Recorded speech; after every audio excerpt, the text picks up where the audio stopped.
Olá, quarto ano! E chegou a vez de fazermos a nossa autoavaliação. Então, pensando nas coisas que vocês já sabem, nas coisas que vocês têm dúvida e nas coisas que vocês ainda não sabem. Lembrando que não tem problema se a gente tem dúvida e se a gente não sabe, porque nós não sabemos tudo. O que importa é a gente fazer um esforço para conseguir compreender aquilo que a gente ainda tem dúvida e aprender aquilo que nós não conseguimos aprender. Então esse esforço a gente tem que ter. E para isso não adianta a professora dizer para você se você sabe isso ou aquilo. Isso é você que tem que pensar sobre a sua própria aprendizagem, tá? Então vamos trabalhar com o agora você já sabe. Vejam quantas coisas nós aprendemos ao longo dessas unidades que vimos. Olha só, nós temos que pintar com sei de azul, sei, se vocês sabem, pinta de azul, se tem dúvida, coloca laranja e se não sabe, o vermelho. Então, o que nós vamos fazer? Agora você já sabe ler, escrever e representar medidas de tempo, temperatura e massa. Sabemos? Não sabemos ou temos dúvida? Então, lembrando que medidas de tempo, nós usamos calendário, nós usamos relógios digitais, nós usamos calendários mensais, calendários anuais, calendários semanais. Nós temos diversos tipos de calendário para medir o tempo. A temperatura nós medimos em graus Celsius e o instrumento de referência para medirmos temperatura é o termômetro. E massa? Massa nós medimos com um instrumento fantástico chamado balança. Nós trabalhamos com a balança de equilíbrio e trabalhamos também com a balança digital. Na balança de equilíbrio, a gente consegue observar com mais cuidado aquilo que a gente tem de mais pesado e menos pesado, porque a gente compara os pesos que tem num prato e pesos que tem no outro. Então, o que nós vamos observar aqui é que cada uma dessas medidas tem um instrumento para que possa fazermos a aferição ou contarmos qual é essa medida. Ler, escrever e representar horas em relógios analógicos e digitais. Então, um relógio analógico é o nosso conhecido relógio de ponteiros e o relógio digital é aquele que marca as horas por inteiro. Então, nós vamos observar que os relógios analógicos e digitais são diferentes, mas eles têm a mesma função, marcar o tempo. Vocês sabem, vocês têm dúvida ou não sabem? Cada um vai pensar sobre o seu próprio desempenho, tá? Agora você já sabe determinar o tempo gasto em atividades do dia a dia e em outras situações. Então, como é que você determina o tempo que você gasta para cada atividade? Fazendo uma tabela, escolhendo as suas atividades diárias e colocando todas elas numa tabela para depois transformar num gráfico. Qual é a finalidade do gráfico? A finalidade do gráfico é organizar as informações para que elas fiquem fáceis visualmente.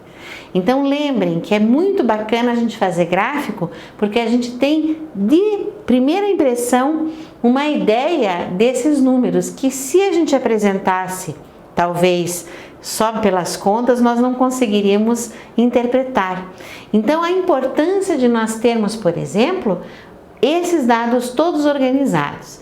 Inclusive, a professora mostrou para vocês que é possível procurar na internet planilhas eletrônicas e a partir das planilhas eletrônicas construirmos tabelas nas planilhas eletrônicas e podemos inclusive transformá-las em gráficos. Então é bem interessante fazer essa experiência. Então nós conseguimos determinar o tempo. Será que a gente está gastando mais tempo com a brincadeira do que com o estudo? Será que a gente está ficando muito tempo no celular em vez de fazer brincadeiras e se divertir? Será que a gente está usando o tempo da gente somente para brincar e não para ler, por exemplo? Será que a gente tem dormido bem? Nós estamos dormindo a quantidade de horas necessárias para ter saúde, ter atenção, concentração? Tudo isso é muito importante. Então a gente vai observar que essas atividades do dia a dia, elas têm rotina. Aqui, identificar a duração de bimestres, trimestres, semestres, décadas, séculos e milênios. Quantos anos tem um milênio? A própria palavra nos dá a dica. Quantos anos nós temos num biênio? Então veja, a palavra bi, o prefixo bi quer dizer repetir 2 vezes. Então nós vamos repetir 2 vezes, bi. Se eu falo bimestre, eu estou falando em 2 meses. Se eu falo biênio, eu estou falando, na própria palavra já me fala. A própria palavra é biênio, então eu estou falando de 2 anos. E se eu falar triênio, eu estou falando de 3 anos. Trimestre, 3 meses. E assim nós vemos que as palavras nos dão dicas. Elas nos dizem aquilo que a gente pode observar do resultado. Por exemplo, a palavra décadas. A palavra década vem de 10. Então nós sabemos que são 10 anos. Olha só. Identificar e comparar as medidas de comprimento mais utilizadas, que são metro, centímetro, milímetro e quilômetro. Quando nós vamos trabalhar com medida de comprimento, nós sabemos que nós temos uma medida central, que é o metro. E podemos dividir esse metro em pedacinhos menores, que são os centímetros, e pedacinhos ainda menores, que são os milímetros. Também podemos aumentar esse metro e multiplicar esse metro por 1000. Nós chegamos então aos quilômetros, certo? E aí nós vamos saber se nós sabemos quanto é 1 quilômetro, quanto é 1 centímetro, quanto é 1 milímetro. Aqui, nós sabemos estabelecer relações entre as medidas de comprimento? Então, nós sabemos que 1 metro pode ter 100 partes menores, que são os centímetros. Nós sabemos que 1 metro pode ter 1000 partes menores, que são os milímetros. Essas questões precisam ser bem pensadas. Por exemplo, utilizar régua para medir comprimentos em milímetros, centímetros e metros. Nós sabemos que a régua pode ser utilizada para medir aquela régua escolar. Ela pode ser usada para medir centímetros e milímetros, tá?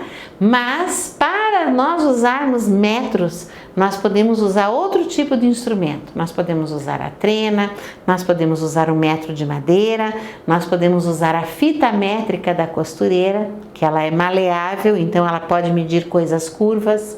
Tem várias finalidades. E aqui, identificar e comparar as medidas de massa mais usadas: quilograma, grama, miligrama e tonelada. Foi a última coisa que nós vimos. A gente mede um elefante em quilos ou mede em toneladas? A gente mede uma formiguinha em gramas ou miligramas. Então nós temos que pensar qual é a medida mais adequada para aquilo que nós queremos medir. Resolver problemas envolvendo uma balança de 2 pratos. Nós trabalhamos bastante, pesamos, colocamos no prato, vimos qual pesa mais, qual pesa menos. Nós fizemos várias atividades assim. E por último, fazer comparações entre as medidas de capacidade, que quando a professora colocou aqui diversas garrafas de água, cada uma contendo uma determinada quantidade de líquido, nós observamos que os recipientes são utilizados para medir a capacidade, ou seja, quanto de líquido pode ter em cada um desses recipientes. Prestem atenção, retomem esses conteúdos e eu estou muito feliz que vocês trabalharam todas essas coisas tão importantes para o dia a dia de vocês. Nós usamos isso direto, seja para fazer uma receita, para fazer uma compra, para ter uma informação. Então é muito importante prestar atenção nas grandezas. né? Nas medidas das grandezas, tá certo? Fica o meu abraço apertado, um beijo no seu coração e até o nosso próximo encontro.